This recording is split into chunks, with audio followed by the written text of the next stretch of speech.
Tyler, ride-sharing companies like Uber and Lyft are used to getting resistance from cities they operate in, but a new rule being considered in the Big Apple deals not with the companies driving, but rather their apps.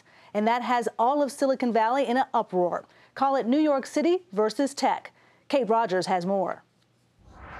We are Uber. Today in New York City, the Taxi and Limousine Commission held a hearing on proposed regulations over app-based transportation companies, including Uber, Lyft, and Get.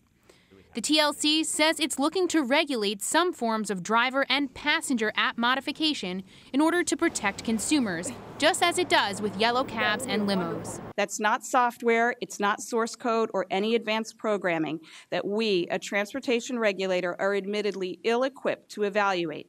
We're primarily concerned with the passenger and driver-facing screens to ensure that important safety and transparency rules are being followed. Ride-hailing companies say it's an overstep, as they don't have New York-specific apps. This means certain updates to their national and international apps, which take place every few weeks, would have to go through a New York City regulatory body.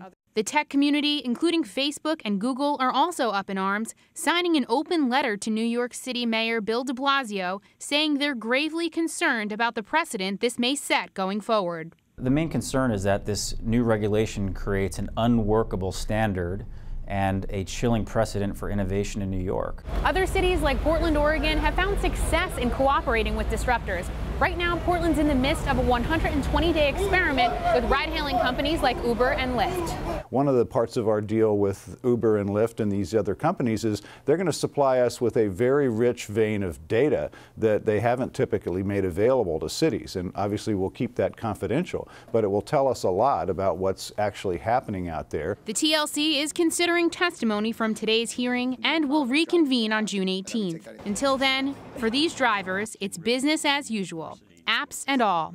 For Nightly Business Report, I'm Kate Rogers.